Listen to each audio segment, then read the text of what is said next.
All right, thank you for joining us. We're back live here at 112 Experience Radio Show. We did apologize. I did tell y'all I was going to be a little late. My guest is here.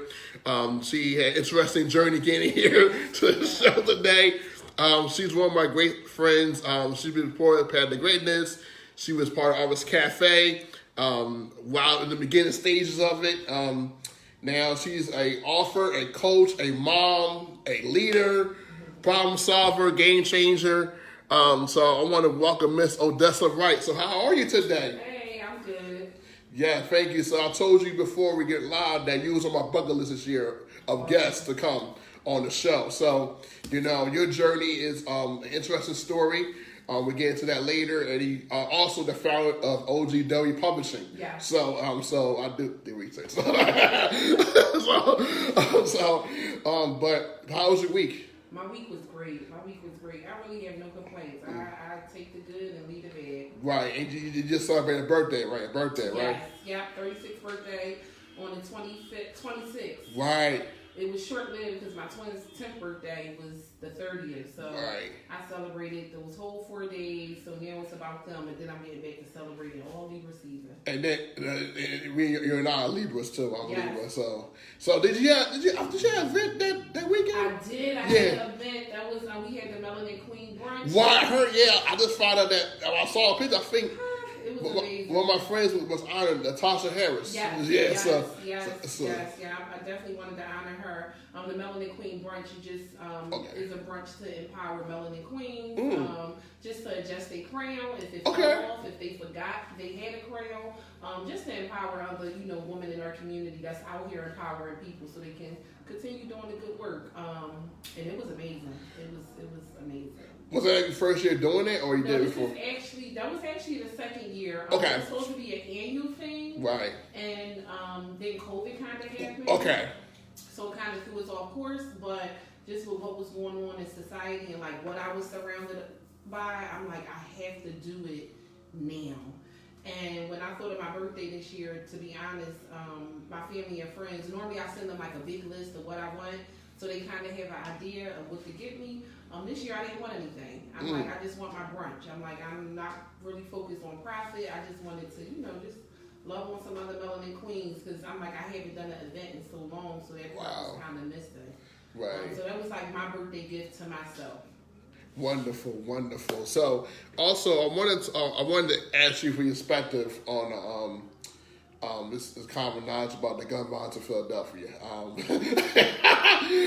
because we know it's a tough time, especially for our black women getting murdered for no reason, and then as the numbers went up again to over 400 straight years. So I want you to know, as a mom, like, what is your thoughts about that? And that affects your kids, right? So.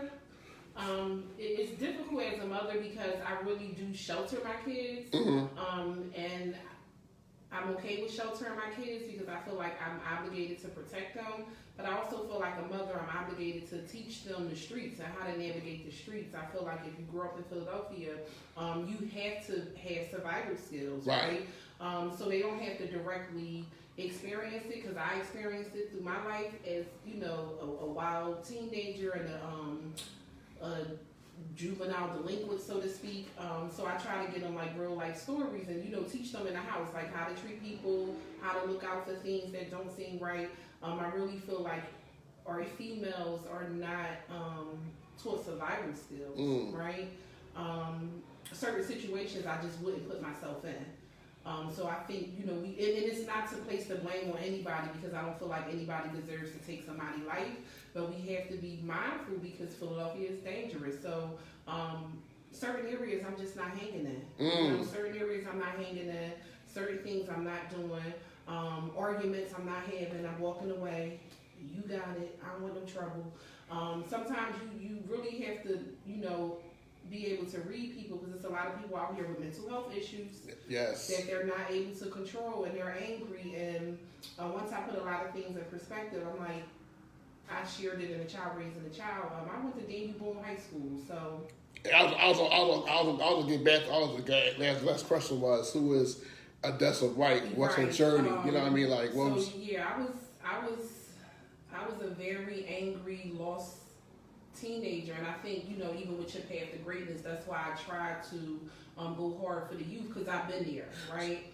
And when I was there, it wasn't that I didn't care at the time, but I had no reason to care, or I couldn't see why my life was worth living. So I think it's important for us to be a little bit more empathetic with our youth, and try to reach them, because if somebody gave me a gun back there, I can't say I went and had used it, because I didn't know better. You know, I didn't know better. I was so angry, and it was misplaced anger. So the easiest thing to do was to release that and lash out on somebody. I didn't know I could do constructive things like write a book, you know, or go for a walk, or go for a jog, or, you know, exercise, whatever, you know, any stress relieving activities. I didn't know those coping skills back then. All I knew was violence, right? That's what I was shown, to fight. You mad? Fight. Somebody say something smart? Fight.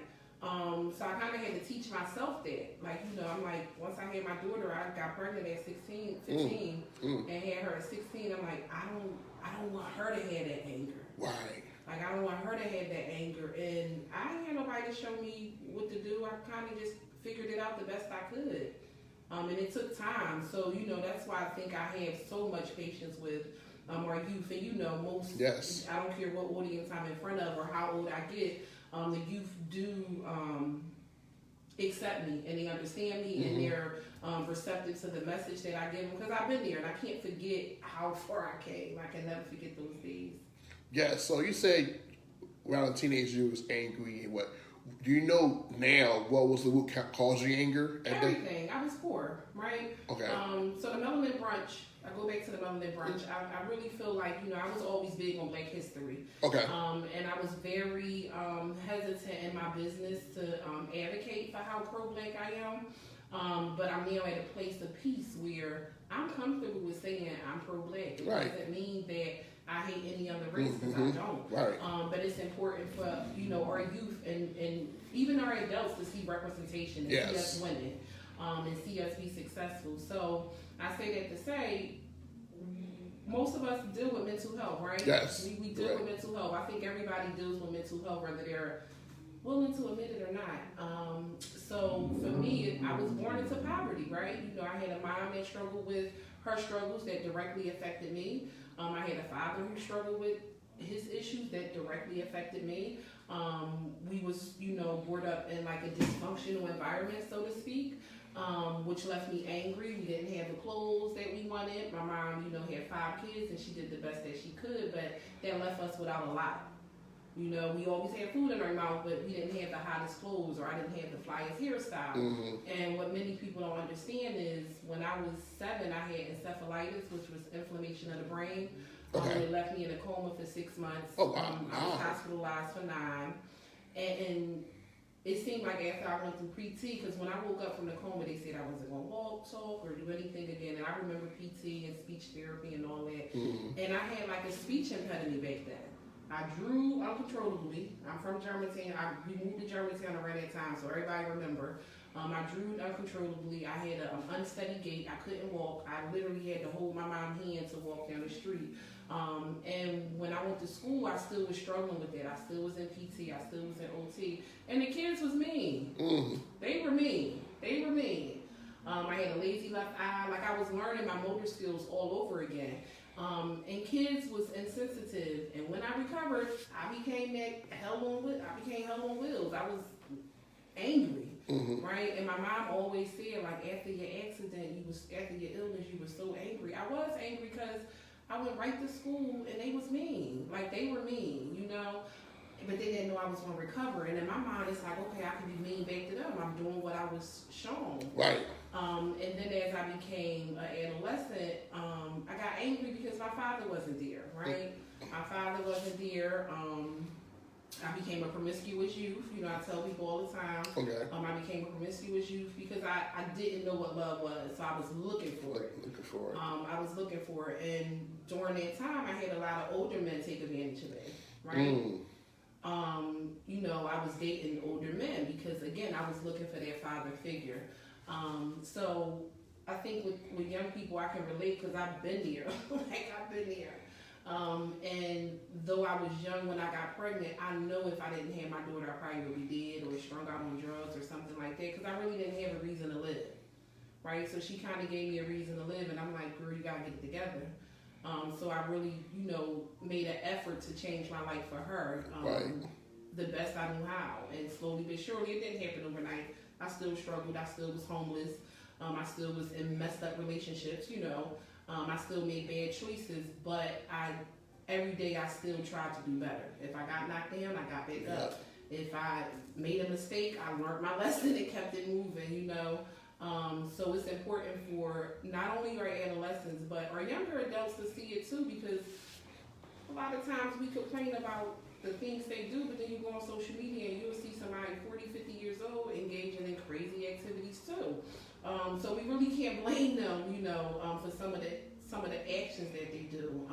We have to look at, I feel like we have to look at what we're doing and be a representation of who they should be and how they should conduct themselves, because it wasn't shown to me. So I'll be darned if I'm one of those moms in my household that say one thing and do another. I have to be a representation of what I want my kids to be. So how did you navigate from, like, I think you say you had your daughter 16, high school. How did you navigate through that? Books. Books saved my life, and that's where the publishing company came from. OGW Publishing, like, that's my baby, and I don't think people realize, like, books saved my life. I wasn't an entrepreneur that wanted to become an author, right? Okay. I was an author. I was a writer. I was 10 years old saying I'm writing my book, right? Like, my sisters can recall stories where I'm like, I'm writing my book. For Christmas, I was asking for African American history books, encyclopedias, typewriters. Those are the type of things I wanted.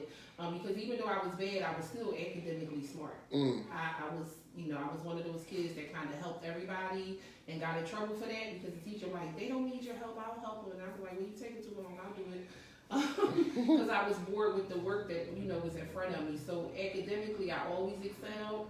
And I always say reading saved my life, because when I did get pregnant, and I did have to drop out of school, my reading comprehension level was so high that when I returned back to school, it didn't slow me down because I was able to read and catch on quickly. Wow. So you said that you would say you was an author. So what was the moment for you that you said to yourself, I got to write a book and publish a book? And what was that experience like? Well, I wrote my first book probably at, I think I was like 14. And it was an urban fiction book. And I still might release that one day. It was an urban fiction book, and it was like based on my life, but it was fiction. And so it was exaggerated with a lot of drugs and violence and all that.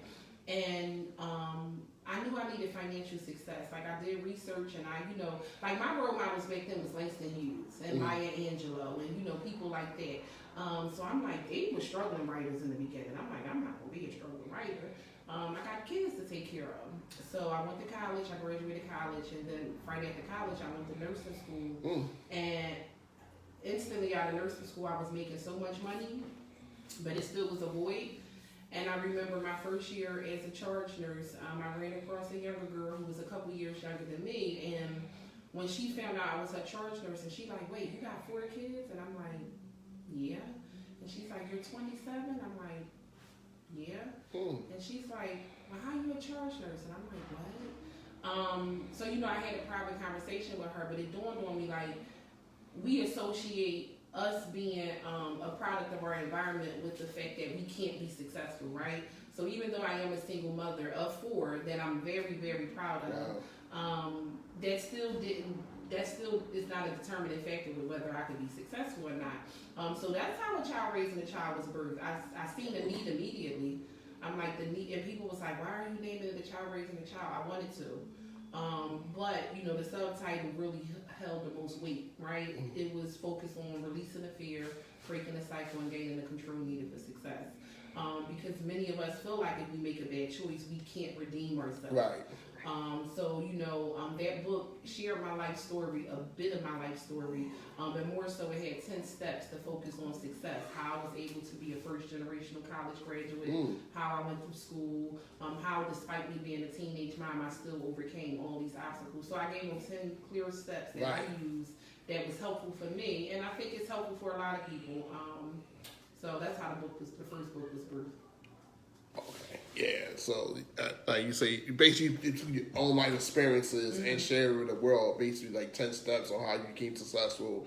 You became first college graduate with kids at the time, and I feel like that's a major accomplishment. Because a lot of times you did. Also, you said that once you made a mistake, you can't get back to it. Right. And I said earlier on the show, I was like, one bad day that's not make you a bad person, you make you human. You know what I mean? Right. So. And then we got with us. I'm learning this as I get older now, especially with COVID. You guys be like to our children, be like to our people, because a lot of times a lot of people are sad and depressed. And it's like we went through so much. You know what I mean? With COVID, a lot of people dying, gun violence and uproar, injustice and election, and a lot of times we're so grateful. We don't even take time to say be grateful we're still here. Right. You know what I mean? Like we're not where we want to be. The whole world. Right. Even this morning. So I did a double yesterday. I'm a nurse too. So I did 3 p.m. to 7 a.m. So I got off this morning. I don't know how y'all can do that. like y'all get our break out of here. I know. And, it's crazy because when I go in the room 5, 6 a.m. and I'm waking my patients up, I'm like, good morning. They like, and I'm like, it's a good morning. You woke up. It's people that didn't even wake up.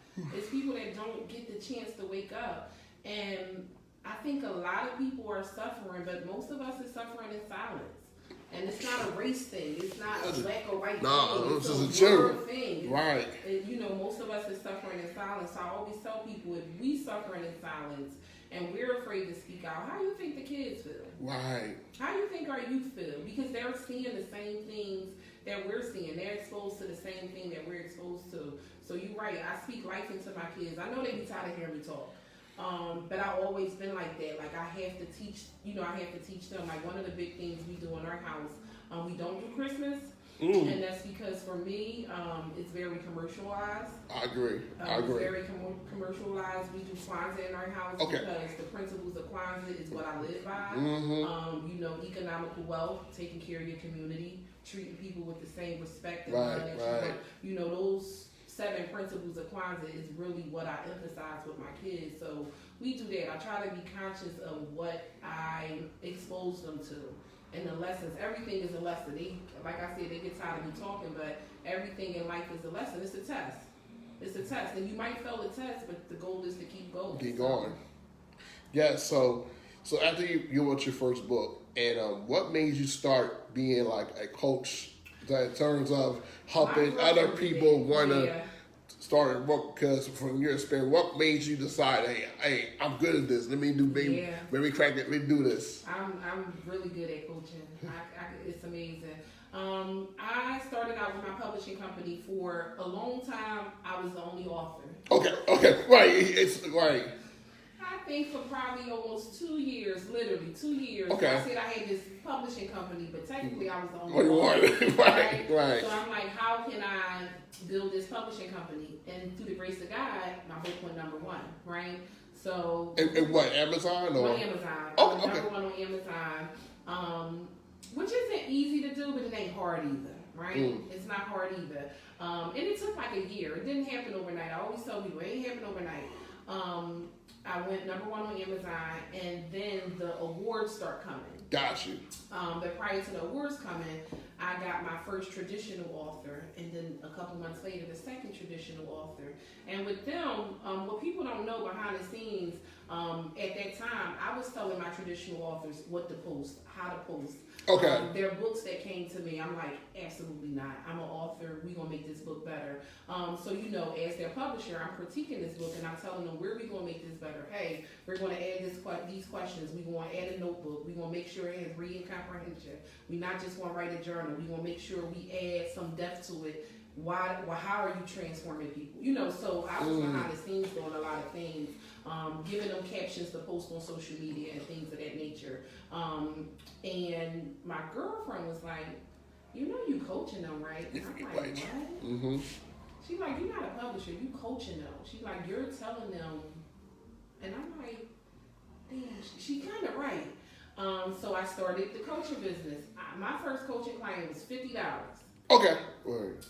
$50 for 90 days. I wanted to see in 90 days, okay, so now I'm coaching people that have a book and I'm, invested in making the book better. But can I coach people that don't have a book but have a story idea?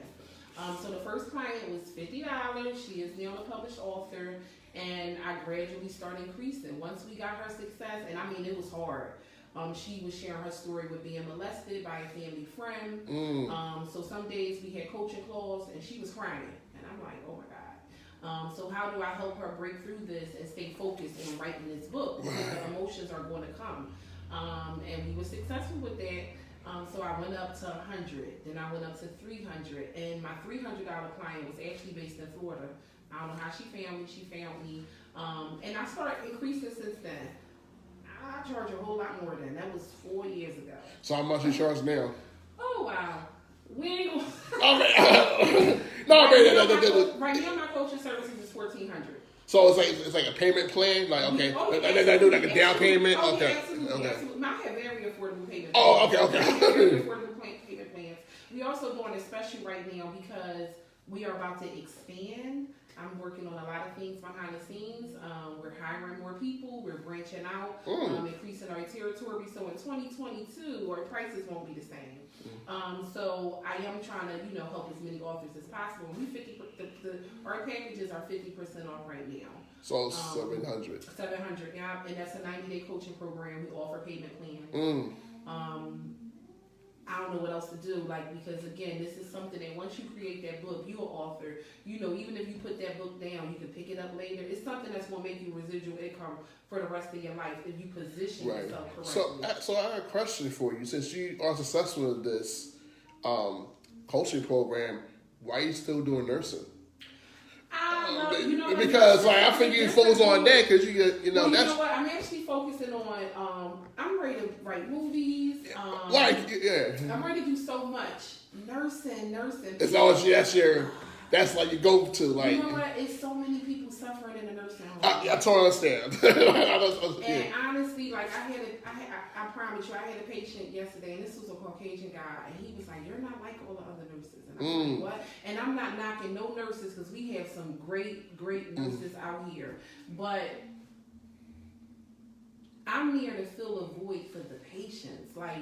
We got a lot of people that go into these hospitals and these nursing homes and they suffer it. And the nurses are so overworked and they're so busy. Yeah, because of COVID. They're not giving them the attention that they need. And sometimes, when we rushing, myself included as a mother, if I'm rushing, I might be a little snappy with the kids. So the patients internalize that different, right? So for them, a patient told me, he said, "I've been here 5 years, I've never been outside." And I'm like, "What?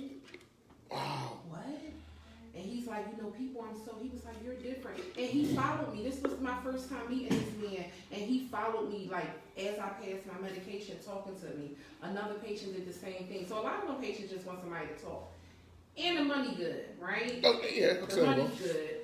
So it helps me, if I'm, if I need something for my business, I know I can depend on my clients that come in monthly and my nursing job. But I just walked out of a company that I felt as though wasn't doing right by the patients. I'm going to write about it because I can. I'm an author. And when I walked out, listen, understand this, it's going to be in the book, but when I walked, I'm working on a COVID book for nurses that's willing to be honest and break the healthcare system. Because this is the thing, people tell the narrative of our story and it don't be right. And I kind of crazy because that's kind of a book for nurses and different nurses and share their journey during COVID. Right. Oh man! During COVID. Oh, that's interesting. Oh, that's interesting. Yes. I'm a nurse, and what we see. Lots of y'all been through a lot. They'll see the story. We've been through a lot, and I don't think people understand it. And the media isn't portraying nurses in the right way. The sacrifice. First of all, I struggled with mental health for years, and I feel like we all do. We all start with post-traumatic stress disorder, and we can build from there.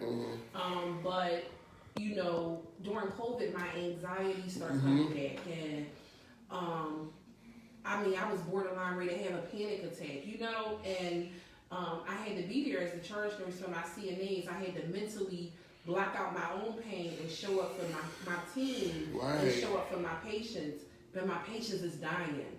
And they're dying because of the virus, but they're also dying because they ain't getting the proper care they're supposed to be getting, right?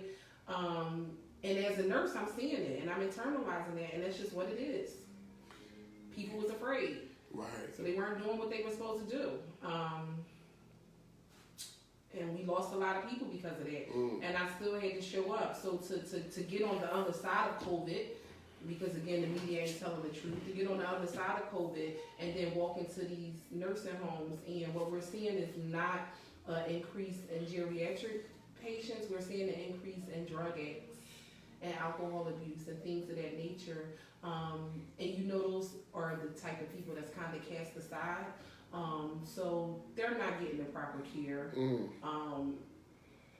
When I started nursing school, they said that each nursing home and hospital had an ethnic board that would review, like, you know, things that affected the patients. I don't know where the ethnic board at, but I had to go. So, you know, I'm working on a book because nobody can change my story. Right, because you experienced it.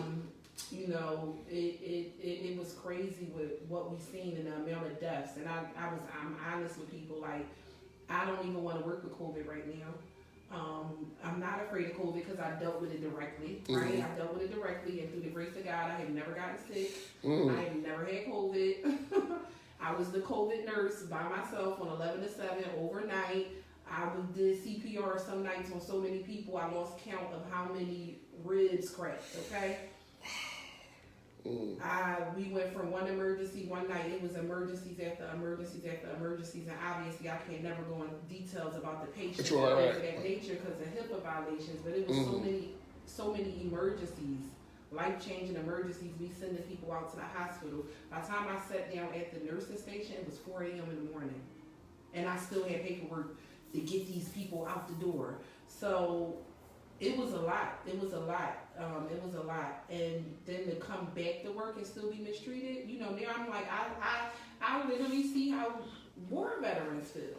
Like, we went to war. Yeah. Like, we went to war in these hospitals and nursing homes, and then we kind of like cast aside and discarded. And it's like, I sacrificed my life for your family members. Right. These wasn't my family members, but when I go to work, I treat them like they my family members, and I sacrificed for them, and it was like they kind of discarding us, like like we're replaceable. And I'm like, oh, maybe I'm not gonna be doing nursing for too much longer. So I had left the job, and I'm actually agency, so it's more money, and what it helps me do is block out management, because I don't have to deal with management. I'm contracted. I go in there, I do my job to the best of my ability. I connect with the patients. I know I make their day a little bit brighter during the 8 hours or the 16 hours I'm in there. And guess what? If I don't like the nursing home, I'll never have to return. So that works for me. And it's more money. Yeah, so how do you compound that? I don't know the way, compound that you work at the nursing home during COVID, emergencies on emergencies, they come home to your kids. How do you grounding yourself, right? Yeah. How do you That's the benefit. That's the beauty of mental health, and when you got control of your mental health, right? You have to learn how to ground yourself and block that out, right? Because when I go home, I have to be present for my kids. But how can I be present with my kids if I'm dealing with so much stuff? Being honest. My kids, at an age-appropriate level, they knew what I was dealing with. My kids are educated about COVID. You know, they're educated about COVID. They know what's going on. I think the biggest disadvantage that we do for kids is underestimating their intelligence. True. If something's bothering me, my kid's gonna know, right? So it's better for me to express it to them at an age-appropriate level, so we can move past it. Like, okay, this is happening, but we're not gonna let this ruin our day. Right. You know, I exercise, like, mental health is so important. If I needed to call out, I called out. And, you know, I hate people, like, if I wasn't there, if I was scheduled off and a patient passed away, they'd be like, I knew if you was here, they wouldn't pass away. I'm like, don't do that. That was my day off. Right. Don't put that on me. You know, like, I feel bad enough that somebody I've known for years is gone, but I wasn't there, you know. So when I clock in, I'm a nurse. When I clock out, I'm a mom, I'm an author, I'm a publisher. That nursing hat is off, because at the end of the day, it's a profession. It's a job, just like everybody else, just like any other job. So when I clock out, I leave all that right there in the nursing home. I'll leave it right there. Yeah, I'm not bringing that back in my house. That energy ain't coming in my house. Mm. Yeah, so first of all, I want to thank you for doing that, the service you did. I know you was a nurse. I know you was a nurse, but I commend you. Yeah, I still work for it. I know, but I commend you for that because y'all have been undervalued, unappreciated in the past. This COVID, all so many things, and like y'all were on the front lines. You know what I mean? Yeah, and like no, y'all get the proper attention y'all deserved. You know what I mean? Doing the work y'all doing, going above and beyond, and just a corporation. We living in a very money driven society. Because you have companies, you have to look at it. You have companies that's trying to hire more nurses, but they're not focused on keeping the nurses they have happy, the nurses that sacrificed during COVID. Mm-hmm. So it's that's why I push entrepreneurship so hard. You can get the career, but a business is something nobody can take from you. Your brain is something nobody can take from you. That's right. If I decide to leave nursing, I can go back to school and be whatever I want to be. Mm-hmm. I can be whatever I want to be. I don't have to go to school, and I can build a business from the ground up if that's what I choose to. But it's important to have some type of ownership, so my identity isn't attached to just being a nurse because I'm so much more. So. Yeah. So where do you see yourself with your publishing company going now? Like, you said movies are for movies. We're gonna be national. Okay.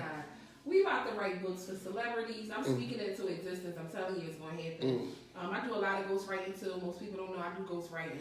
So what is ghostwriting? Like, ghostwriting is taking your story. You give me your story. You give me the facts of your story, and I write a compelling book. Right? Because everybody got a story to tell, but is it juicy? Is it juicy? Can we make it captivating? I have a way with words. So how can I take something that may not be eye-catching, grabbing, it don't grab your attention. How can I make it so it grabs the reader attention and it's compelling? And I'll do like research papers for people or college essay papers for people to get into nursing school and stuff. And they be like, "Oh, you did such a good job," and I'll be like, "No, that's your story. I just took your words and rearranged them to make them hit better." But that's like developmental and content editing, which many people don't even know exists. Like, it's taking your story and making it better. So my goal is to ghostwrite for a few celebrities, to get my life story, because I can't put all my story and my whole journey in one book. That's why I'm working on like 5, literally, at one time. So I want to do a movie though. I want to do like a stage play. I want it to be national. I just want people to see the journey, because I don't feel like enough of our stories are broadcast and told. And I'm a silly person, so I want it to be funny. I want to be. I don't, and this is not the only thing I want to do, but I really want to be the female Tyler Perry, so to speak. Right?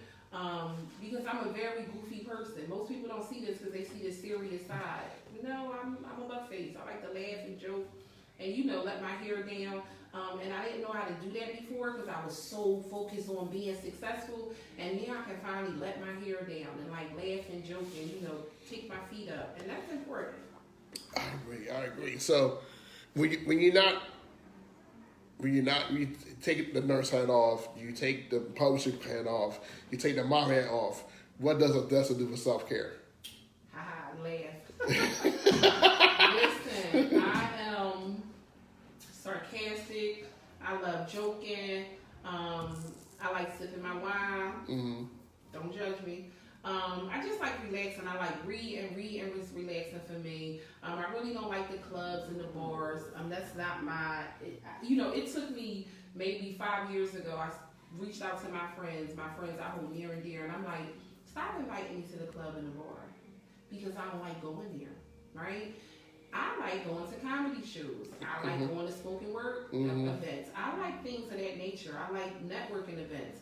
I like going to church. If the mood hit me, I want to go to your church and, see if I like what your pastor's talking about. Like, stop always inviting me to what you like when you know it's not what I like. Because if we're friends, you should come to things I like. And in turn, I had to show up for my friends too. Like, I always said, "Oh, I'm busy, I'm doing this, so I couldn't make events." I had to start showing up for their birthday party. So if it's their birthday party, I'll make an exception, but they know I'm not staying long, because that's not the environment I'm comfortable in. So I had to really get to know me and what I like doing. And I'm okay with saying, listen, let's drive to Baltimore and eat crabs all day. That's what I want to do. I do that every day. Because that's what makes me happy. Like, I had to focus on the things that make me happy. And sometimes I'm selfish with that because I deserve it. I go hard for everybody else. Sometimes I just want to go hard for myself. And I'm finally at a point where I'm like, I deserve to be happy too. Not just to make everybody else happy. Yeah, and again, it's about deserving your own happiness and doing what's best for you. Right. Yeah, sometimes it's okay to say no. It's okay to say no. Yes. It's okay, Yes, I learned that every day. And without explanation. The no without the explanation is right. And I'm learning that. Because normally I'll say no and I give an explanation. I'm learning just no. Right. So have any of your kids interested in writing a book? Yes. Well, first of all, my oldest daughter is a business owner. She's an entrepreneur. Okay. She has a clothing line, but she did write her first book. She wrote a book of poetry, and it was a challenge. She wanted something, and I don't know what it was that she wanted me to give her. And I know she can write good. Her poems is like out of this world. So I said, if you write me a book, I'll give you whatever it was she asked for a few years back. And she wrote this book, and it was amazing. I mean, like, good. And she told me, she was like, Mom, I don't want to be an author, though. But you are. You don't want to be an author. So we never published the book because I respect my kid. You know, I don't want to force anything in on them. Maybe it'll come back to come back, yeah. Write a book. You got it in you, but my daughter does so much because she went to the School of Performing Arts. So she do the videographies for my podcast. She do the pictures for some of my clients who can't find a photographer. My daughter do a lot because so if writing a book isn't your focus, I'm not going to force that on you. Right. I do push entrepreneurship, but I believe you got to follow your passion. Right, your passion, yeah. My youngest baby, that's me. She the reader. She reads everything. And I noticed that when she was younger, I'm like, she reads everything. She's the one that's noticing, and I'm like, I'm seeing so much of me in her. She suffered through bullying. It kind of got my attention because she wasn't telling me she was being bullied in school. It got my attention when she wrote a note a few years ago, saying she wanted to kill herself. I went live about it. I had people, my business associates was like, we'll come up to the school for you. But I went to the school. Oh, I remember that. I feel so that birthed her book. And it's amazing. So her book is we're like on the illustration phase. I'm asking, okay, because I asked her because she'll be ready 2022. Okay, because she'll be ready. All the scaffolding. And then while I was doing, I started an at-school program. We did they focus on literacy. Yeah. And I've been having them, my kids, reading books by authors that look like you and I. Right. Like kids offering. It's because every time they read a book, it's like they love the book. Yeah. I'm like, because the books they had in school, it's not connected. But why someone that some book that can't relate to those right some book that I know like they can right and so since COVID they can't they can't cover the building of COVID, but once we get the okay, I would love them to kind of come to the school, see the kids. Hey, I read your book. Yeah. Well, that's what we do. So she kept saying for the last year, I want to write a book on trees. I'm like, the trees, whatever. We focusing on this book. And finally, something said, and I was fasting during the time, and I was watching her, and it was like a wake up call. I'm like, this is you. You know what to do to like cultivate her reading and her gifts and her talents. So one day I was like, we going to the park. And she was like, huh? And I was like, we going to the park. This child had me in the park, sitting down, ants crawling on me. I'm like, write your book. And at that time, we're reading the Bible. I'm reading the Bible. She's reading it. I'm interpreting it for her based off of, the scripture we read, my interpretation. And she's interpreting it. And I'm like, this child is 9 at the time, and she can read between the lines.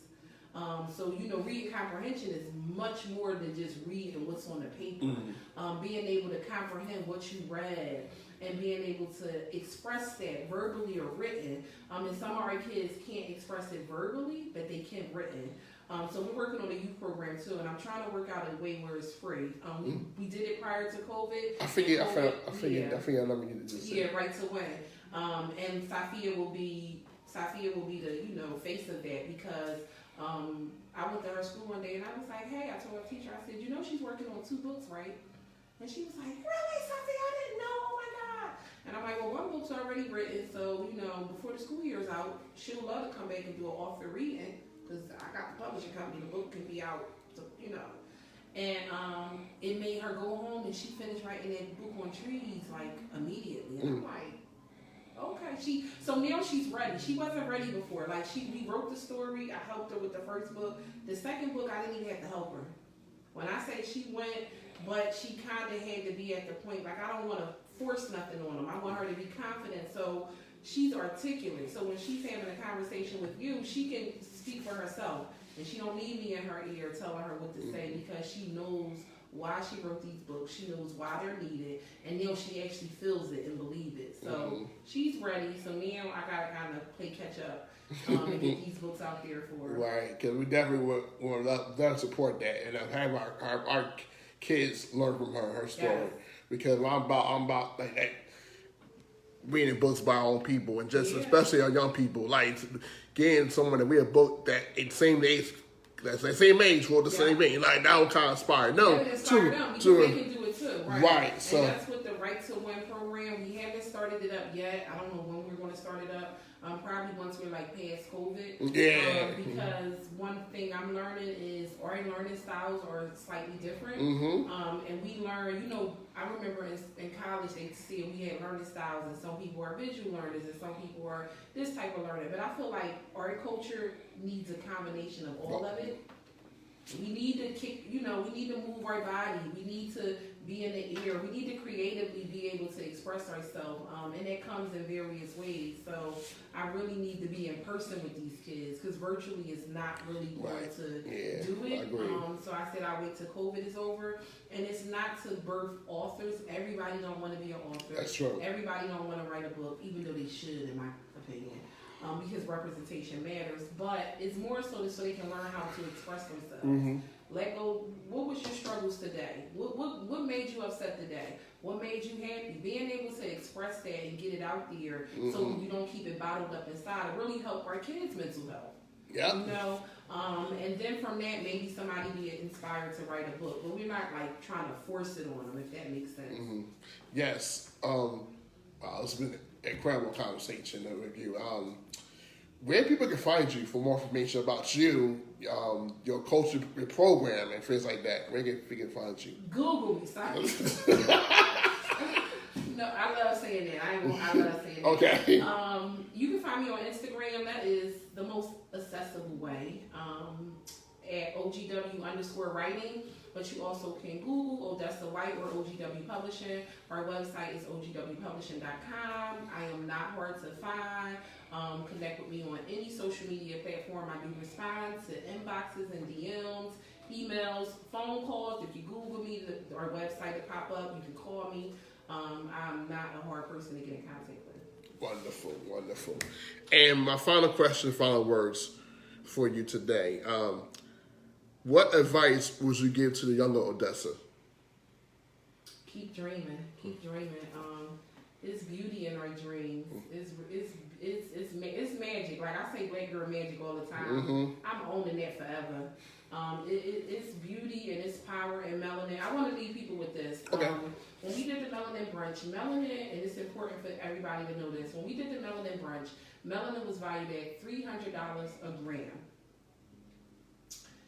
A gram isn't that much, right? So the average person with a gram, that's less than a pound. It's a fraction, right? So it was $300 a gram 2 years ago. Melanin is now valued over $511 a gram, right? So melanin is much more than what is our skin tone. I truly believe when you look at the correlations with the violence in our community, it's directly related to melanin, right? Our bodies is worth millions. I'm talking about over 400. Your body is worth a lot because if you do your calculations based on your weight in a gram, and you can Google this information, it's free, you'll see When I say I'm worth a million, my body is worth millions. My melanin is worth millions. They will cultivate this melanin if they could, if something happened to me, and they'll make millions from my body alone. With that being said, I think if people knew that, they would carry themselves a lot different. A lot different. They are now coating spaceships. It's Googleable. You can research this. Spaceships are now being coated with melanin. They're making spacesuits coated with melanin, right? They have learned how to extract melanin and turn it into different things because it protects you from the heat. Right. It protects you from the heat. But melanin also is in your pituitary gland. It's on your spine. It helps you dream bigger. It's why we're faster in sports and things of that nature.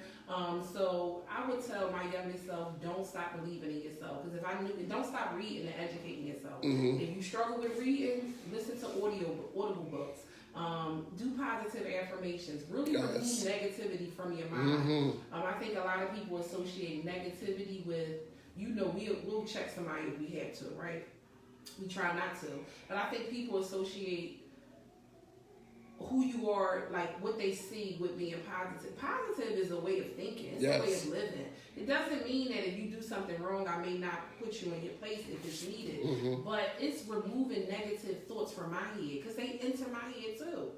I might say this, and I have to check myself. Girl, that ain't right. God forgive me. Removing those negative thoughts and retraining your mind to really think positive. Why do we always prepare for a bad outcome? Change your mindset. Yep. And so many things are changing your life. So again, I would say to my younger self, keep dreaming, keep believing in yourself, and never give up. Wow. Very well said. That's the great way to end our conversation. Odessa White, thank you for joining us, being part of the show. Yes, thank you for speaking your truth, your passion, being vulnerable, being transparent with our audience. Again, follow Odessa White on all social media platforms. Instagram her best way. She will respond back to you. Yes. Any questions. If you are an author who wants to get help on a book or want to publish a book out there, this is more for you. So she just said earlier she has a program that's 50% off right now. So take advantage of that. So again, for those who are watching, thank you for joining us. Hope you have a good rest of your Saturday. Be blessed. Be humble, be grateful. We'll see you on that Saturday for another episode of the Woman with Struggle to Experience radio show. Awesome. Thank you.